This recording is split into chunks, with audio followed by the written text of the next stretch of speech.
Hola, buenas noches. Mi nombre es Gustavo González. Soy estudiante de la Universidad Digital del Estado de México.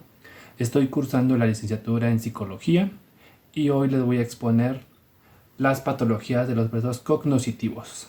Las enfermedades neurológicas son todos aquellos trastornos que afectan al sistema nervioso, tanto central como periférico. Son, por lo tanto, todas aquellas afecciones debidas tanto a factores intrínsecos como extrínsecos que provocan que el cerebro, la médula espinal, los nervios, el sistema nervioso autónomo o los músculos no funcionen correctamente.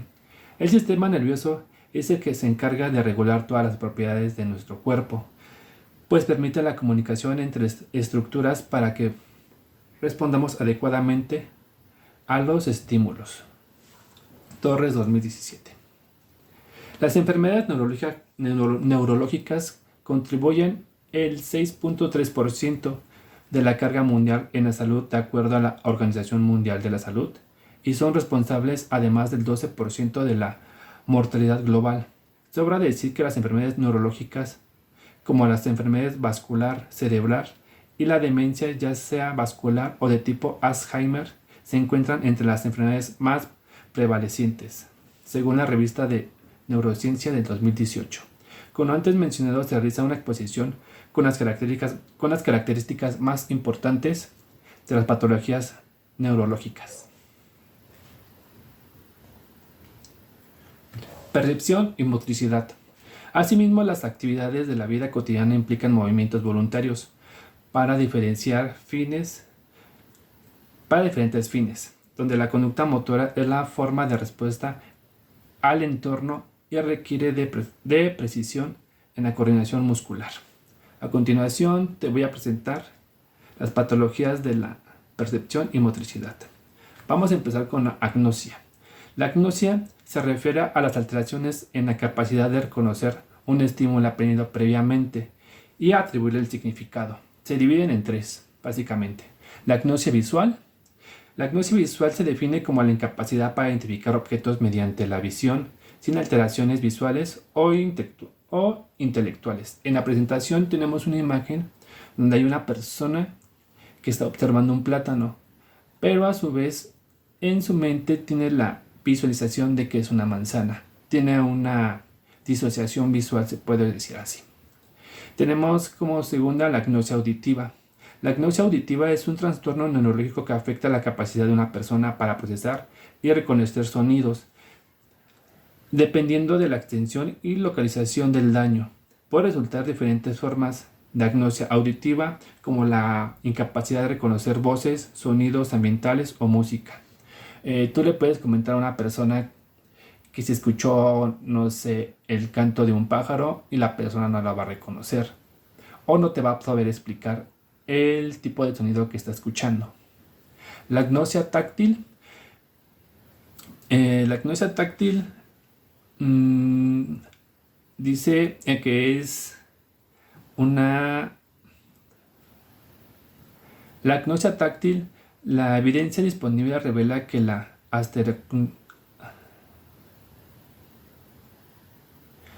agnosia táctil aparece como consecuencia de las lesiones en dos regiones específicas de cualquiera de los dos hemisferios cerebrales, el lóbulo parietal y la corteza de asociación, compuesta por partes de los lóbulos parietal, temporal y occipital. También asocia los daños en la columna dorsal o posterior de la médula espinal. Pasamos a la siguiente. La apraxia. ¿Qué es la apraxia? Se entiende como tal a la elevada dificultad de la capacidad para realizar movimientos propositivos que exijan secuenciar o coordinar movimientos. Resulta imposible conseguir realizar determinados movimientos automáticos. Tenemos tres ejemplos de apraxia. La apraxia ideacional. En este tipo de apraxia los sujetos tienen una dificultad no solo para realizar tareas coordinadas, sino también para imaginarlas. Tenemos un ejemplo, puede ser el uso cotidiano de un lápiz. Una persona con apraxia ideacional lo puede confundir con un desarmador y puede tratar de usarlo como en esa función. La apraxia idiomotora. La apraxia idiomotora es el déficit que se encuentra en una dificultad en la planificación del movimiento. Ejemplo, para identificar el derecho y el revés, las personas tienen dificultad para diferenciar en esta parte. Otra es seguir una secuencia en la forma de vestirse. Aquí tenemos una imagen donde hay un niño con una maestra. La maestra está enseñándole una letra, pero el niño no logra comprenderla. Tenemos la apraxia constructiva. En cuanto a la apraxia constructiva, se basa en la dificultad de la construcción de un dibujo debido a las dificultades de la percepción espacial y la coordinación oculomanual. El ejemplo es la incapacidad para trazar formas simples, colorear patrones consecutivos. Por ejemplo, en esta misma forma, la maestra puede poner un color consecutivo, no sé, en una letra, en especial la E. Puede iniciar a colorearla de color azul y el niño no va a poder seguir el patrón en cuanto a colores o formas. Seguimos con la atención. ¿Qué es la atención? Es la capacidad de seleccionar un estímulo dentro de un conjunto de diferentes estímulos. Sus patologías principalmente se basa en la negligencia espacial unilateral o heminegligencia. Básicamente tenemos un dibujo en la presentación donde en la parte derecha hay una persona que padece negligencia espacial unilateral. La podemos poner a dibujar un reloj y la persona va a dibujar correctamente solamente la mitad. Abajo igual hay una casa a la mitad. Y una persona normal que no padece este tipo de patología te puede dibujar correctamente un reloj o una casa. Básicamente afecta la mitad de la visión de una persona. Y las causas pueden ser varias. Una causa biológica, algún infarto cerebral, también puede ocasionar eso. Algún golpe en la cabeza o algún o algún tumor cerebral. Tratamientos. Existen tratamientos para ese tipo de patología, pero depende mucho del tiempo en que se trate. No se puede corregir totalmente, pero se puede llevar a terapia. Seguimos con la siguiente diapositiva. Memoria de aprendizaje. ¿Qué es la memoria del aprendizaje? Es el proceso de memoria que se refiere a la codificación, almacenamiento y recuperación de cierta información o sucesos concretos que permite el aprendizaje. Sus patologías, tenemos un ejemplo como la amnesia, que se presenta en la alteración de la memoria a causa de una lesión cerebral o de un hecho traumático o psicológico. Aquí tenemos una imagen de una persona de una edad mayor que sufre problemas para recordar. Tenemos varios tipos de amnesia. La amnesia anterógrada. Se habla de amnesia anterógrada cuando el paciente no es capaz de recordar nueva información. Un ejemplo son los eventos recientes, no sé, alguna plática, una salida con la familia. La amnesia retrógrada. En la amnesia retrógrada, al contrario de la anterior, existe una capacidad para recordar eventos que ocurrieron antes de que esta condición nos afectara. Puede ser que la persona recuerde eventos pasados una vez posterior a la afectación o al golpe, o en este caso a la pérdida de la memoria. Tenemos la tercera, la amnesia global transitoria. Se trata de una pérdida temporal total de la memoria a corto plazo. Y según la gravedad, esto llega a resultar muy confuso. Suele acompañarse de un estado de ansiedad, pero no suele durar más de un día. Tenemos otra que se llama la psicosis de Wittgen-Kortafab. Psicosis de Wittgen-Kortafab. Tenemos la amnesia disociativa. Este tipo de amnesia en la que un paciente es incapaz de recordar información personal percibida como negativa o estresante. Las causas de este tipo de amnesia son psicológicas. Se pueden asociar con algún trauma de la infancia que nos pueda afectar y el cerebro básicamente trata de desecharlo o conservarlo en algún otro sitio. Sigamos con la siguiente. El lenguaje.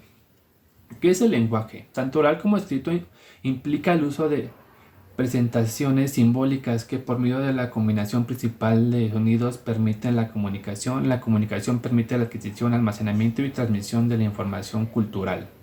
Patologías. Tenemos como primer patología la afasia. ¿Qué es la afasia? Cuando una persona sufre algún tipo de lesión cerebral puede aparecer la afasia. En ese sentido estricto son trastornos de uso del lenguaje, acompañados de un trastorno del habla. Aquí tenemos tres tipos de afasia. Tenemos la afasia de Wernicke, causada a raíz de un daño en el área de Wernicke. Serias dificultades para comprender el lenguaje. Paradójicamente, sí es capaz de hablar de forma fluida, pero solo tenemos en cuenta la forma, ya que el contenido carece de sentido. Tenemos la número 2. Ejemplo de la afasia de Broca, originaria por un daño en la región del mismo nombre. El mayor problema se observa a la hora de hablar, ya que el nivel motor han perdido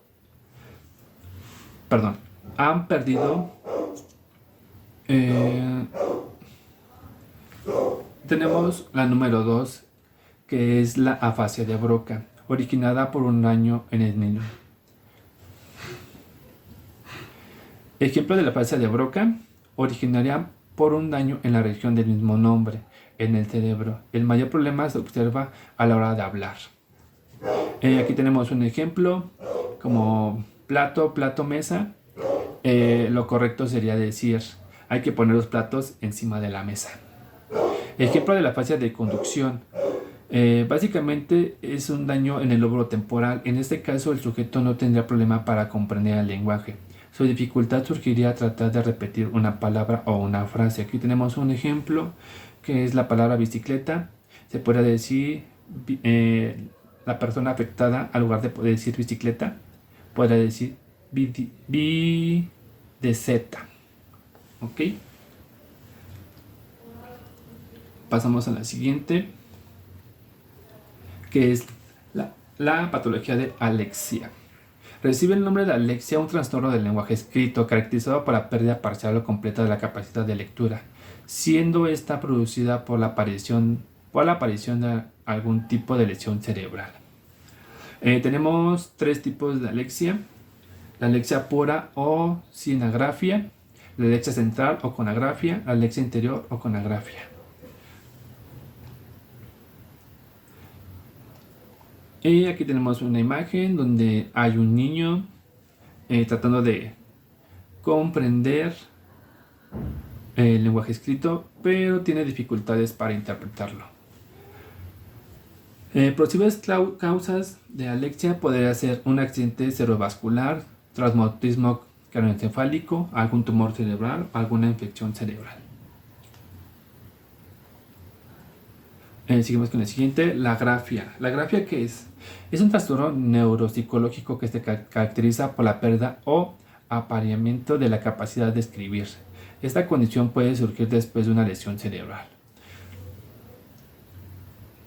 Aquí tenemos varios tipos de agrafia. Tenemos la agrafia fonológica, que se caracteriza por la incapacidad de escribir palabras de acuerdo a sus sonidos. Tenemos la agrafia superficial. A la agrafia superficial, la persona mantiene la capacidad de escribir fonológicamente, pero presenta dificultades en la escritura de palabras irregulares. La agrafia sintáctica. La agrafia sintáctica implica dificultad para la producción de oración gramáticamente correctas. Y tenemos ya por último la agrafia ideográfica. Se refiere a la incapacidad de representar gráficamente conceptos o ideas, a menudo relacionada con problemas de memoria y conceptualización. Los individuos con agrafia o ideográfica pueden tener dificultades para expresar ideas a través de los símbolos o dibujos.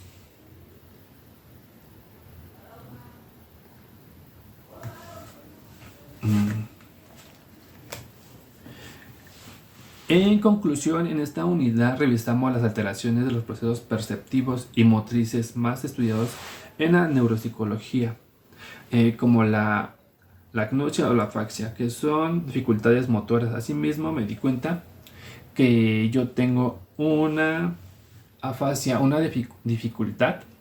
No sabía de qué se trataba, pero al momento de escribir el número 3, me quedo pensando en cómo realizarlo y tardo unos segundos en plasmarlo, pero cada que lo plasmo, lo escribo, bueno, más bien no, sí lo escribo de diferente forma, no es una forma muy fluida, me trabo mucho al escribir el número 3. Yo no tenía idea de qué padecimiento era. Ahorita que estudié la unidad me di cuenta que tenía este problema, ese, esa patología. No sé si sea muy grave, pero lo encajé con mi conclusión. Bueno, esto sería todo de mi parte. Me despido. Soy Gustavo González. Hasta luego.